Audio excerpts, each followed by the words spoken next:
بسم اللہ الرحمن الرحیم۔ آپ کو اردو کی کتاب میں خوش آمدید۔ آج ہم سبق نمبر 5 کا دوسرا حصہ دیکھیں گے، جس میں ہم اپنے سبق کی پڑھائی کریں گے۔ آج کے حاصلات تعلم کو دیکھتے ہیں۔ ہمارا پہلا SLO ہے اپنے مشاہدات، خیالات اور علم کے پیش نظر کسی فطری، اخلاقی و قومی موضوع پر 3 پیرے کا مضمون صحت زبان کے ساتھ 300 الفاظ تک پیش کر سکے۔ اور ہمارا دوسرا SLO ہے عبارت کو روانی، زیر و بم، لہجے، شدت اور رفتار کے ساتھ مسلسل پڑھ سکے۔ تو چلتے ہیں، اپنے سبق کا آغاز کرتے ہیں، اور آج کا ہمارا سبق ہے پرچم ہے چاند تارا۔ بچوں، آپ کو معلوم ہونا چاہیے کہ پاکستان اللہ کی بہت بڑی نعمت ہے، اور ہمیں اس پر اللہ تعالیٰ کا بار بار شکر ادا کرنا چاہیے کہ جس نے ہمیں اتنے خوبصورت ملک اور اتنے خوبصورت وطن سے نوازا ہے۔ لیکن ایک بات ذہن میں رکھیں کہ یہ ملک ہمیں بغیر محنت کے ویسے ہی نہیں ملا، بلکہ اس کے لیے ہمارے آباء و اجداد نے، ہمارے بزرگوں نے، ہمارے سیاسی اور دیگر قائدین نے اپنی جان، اپنا مال، اپنا روپیہ لگا کر اور اپنی جان خطروں میں ڈال کر یہ آزادی چھینی ہے۔ تو ہمیں اس وطن کی قدر کرنی چاہیے، اور کوئی بھی ایسا کام نہیں کرنا چاہیے جس سے ہمارے ملک یا ہمارے ملک کے لوگوں کو یا ہمارے ملک کے دفاع کو خطرہ ہو۔ ہمیں اپنی جان سے زیادہ اپنے وطن سے محبت کرنی چاہیے، اور ہمیں اپنے وطن کے دفاع کے لیے اور وطن کے لوگوں کے فائدے کے لیے ہمیشہ کام کرنا چاہیے۔ اور جیسا کہ ہمارا سبق ہے پرچم ہے چاند تارا، ہمیں ہمارے قومی پرچم سے بھی محبت کرنی چاہیے اور اس کی عزت کرنی چاہیے۔ تو چلتے ہیں اپنے سبق کی طرف اور دیکھتے ہیں کہ آج شاعر ہمیں وطن کے بارے میں اور پرچم کے بارے میں کیا بتا رہے ہیں۔ پرچم ہے چاند تارا، سورج وطن ہمارا، درویش کی نوا ہے، قائد کا حوصلہ ہے، بندوں کی جاں فشانی اللہ کی رضا ہے، ایک خواب ایک ارادہ ایک ملک بن گیا ہے، پرچم ہے چاند تارا، سورج وطن ہمارا۔ یہ ہم نے پہلا بند پڑھا۔ آئیں چلے دیکھتے ہیں کہ اس میں کون کون سے مشکل الفاظ ہیں۔ پہلے ہم مشکل الفاظ کے معنی دیکھتے ہیں۔ پہلا لفظ ہے درویش، اور درویش کا معنی ہے جس نے اللہ کے واسطے فقر اختیار کیا ہو، یا سالک، یا ہم اس کو اللہ والا بھی کہہ سکتے ہیں۔ دوسرا لفظ ہے جاں فشاں، جس کا معنی ہے جان چھڑکنے والا، یعنی جان قربان کرنے والا، محنتی اور جانثار۔ اب چلتے ہیں بند کی طرف اور یہ دیکھتے ہیں کہ شاعر نے اس بند میں ہمیں کیا بتایا ہے۔ سب سے پہلے شاعر کہتا ہے پرچم ہے چاند تارا، یعنی ہمارا پرچم ایسا ہے جس پر چاند بھی بنا ہے اور جس پر تارا یعنی ستارہ بھی بنا ہوا ہے۔ اور آپ نے اگر پاکستان کا جھنڈا غور سے دیکھا ہو بچوں، جو کہ یقیناً آپ نے دیکھا ہوگا، اس میں آپ کو 2 رنگ نظر آئیں گے۔ کون کون سے؟ جی، ایک سبز اور ایک سفید۔ سبز رنگ جو ہے اس پر 2 چیزیں بنی ہیں۔ کیا کیا بنا ہے؟ ایک خوبصورت سا چاند اور اس کے درمیان ایک خوبصورت سا تارا یا ستارہ بھی آپ اس کو کہہ سکتے ہیں۔ لیکن شاید کہہ رہا ہے سورج وطن ہمارا، کہ ہمارے پرچم پر تو چاند اور ستارہ ہے، لیکن ہمارا وطن یعنی ہمارا ملک وہ کس کی طرح ہے؟ سورج کی طرح۔ اور سورج کیا ہے؟ سب سے چمکدار سیارہ ہے، اور سورج سب سے زیادہ روشنی دینے والا ہے، لہٰذا ہمارا ملک بھی ہمیشہ سورج کی طرح چمکتا رہے گا۔ درویش کی نوا ہے، نوا کا مطلب آواز، اور قائد کا حوصلہ ہے، جب درویش نے آواز لگائی اور قائد سے مراد ہے قائد اعظم محمد علی جناح، قائد کا حوصلہ ہے یعنی ان کی ہمت ہے، ان کی مسلسل جد و جہد اور مسلسل کوششوں سے بالآخر ہمیں پاکستان آزاد مل گیا۔ اور پھر کیا، اور کون کون سی چیز بیچ میں تھی؟ بندوں کی جاں فشانی، یعنی اس زمانے میں جو ہمارے آباء و اجداد تھے انہوں نے پورے بر صغیر میں اپنی جان چھڑکی اور محنت اور جاں فشانی سے کوشش کی، اور قائد اعظم کا اور علامہ محمد اقبال کے خواب کا انہوں نے پاس رکھا۔ اور سب سے بڑی بات اللہ کی رضا ہے، اس میں اللہ کی مرضی شامل ہوئی، اور جب اللہ نے چاہا ہمیں ایک پیارا ملک پاکستان کی صورت میں 14 اگست 1947 کو مل گیا۔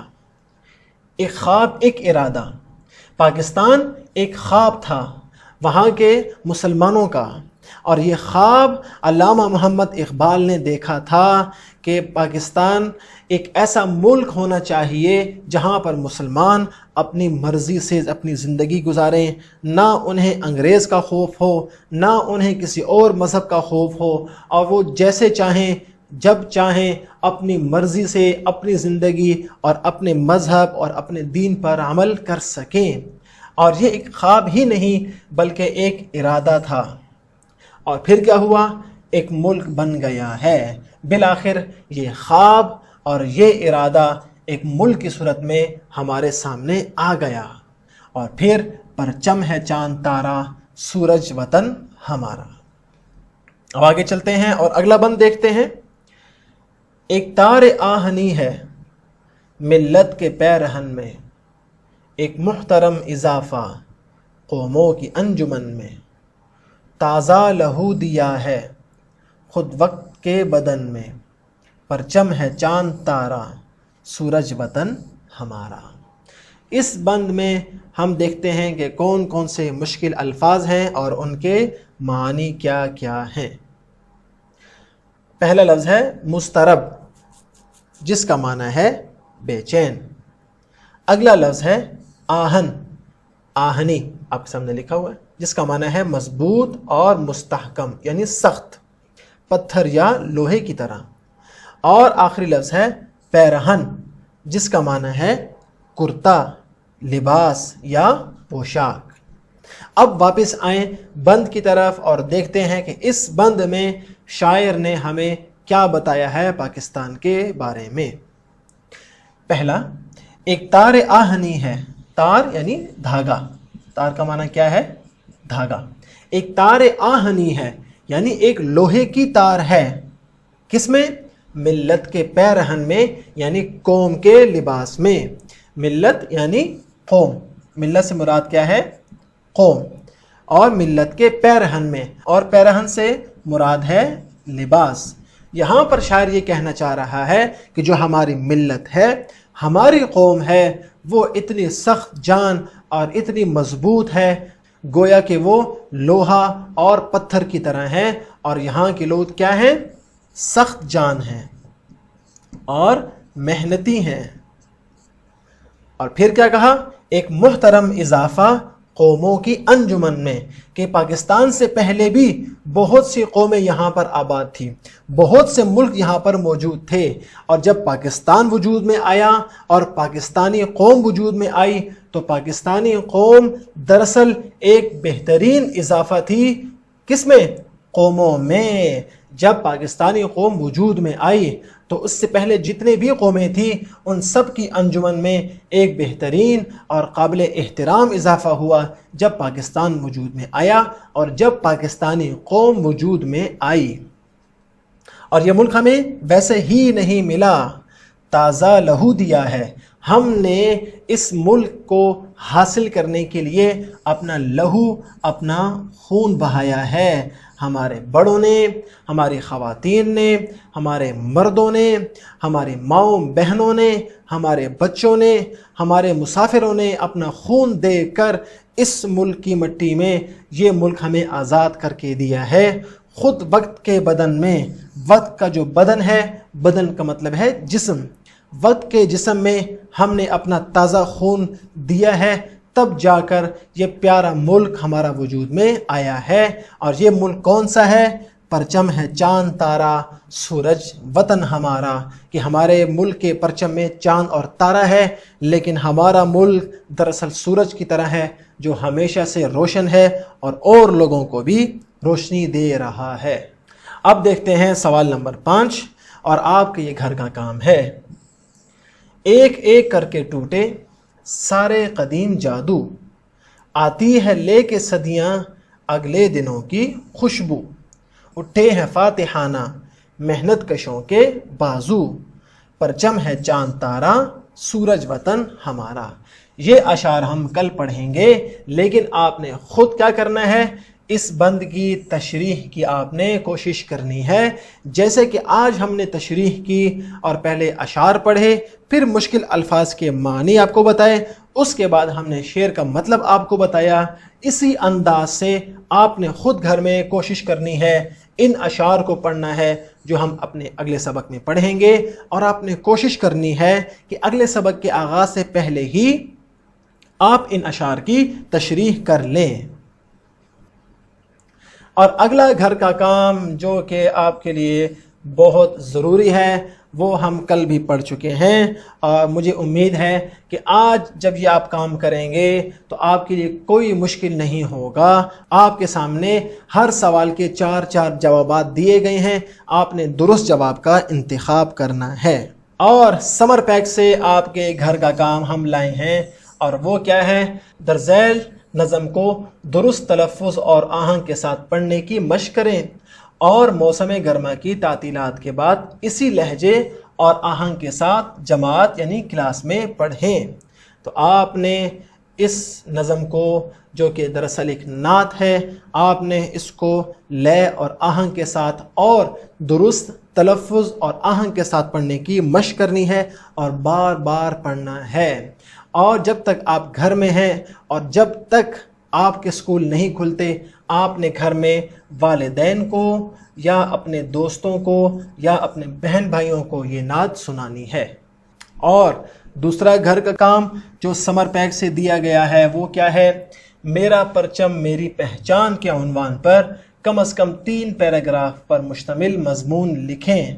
میرا پرچم میری پہچان، اس موضوع پر اور اس عنوان پر آپ نے کم از کم 3 پیراگراف پر مشتمل مضمون لکھنا ہے، جو کہ آپ کی سمر پیک میں موجود ہے۔ اگر وہاں آپ مناسب سمجھتے ہیں تو سمر پیک میں لکھ لیں، اگر نہیں تو آپ اپنی نوٹ بک میں لکھیں، لیکن یہ گھر کا کام آپ نے ضرور کرنا ہے۔ تو یہ تھا ہمارا آج کا سبق، جس میں ہم نے اپنے پرچم، اپنے ملک، اپنے دیس، اپنے وطن، اپنے پیارے پاکستان کے بارے میں جانا کہ کس طرح عظیم قربانیاں دے کر ہم نے ایک خواب کی تعبیر حاصل کی۔ اگلے سبق میں پھر ملاقات ہوگی۔ اللہ حافظ۔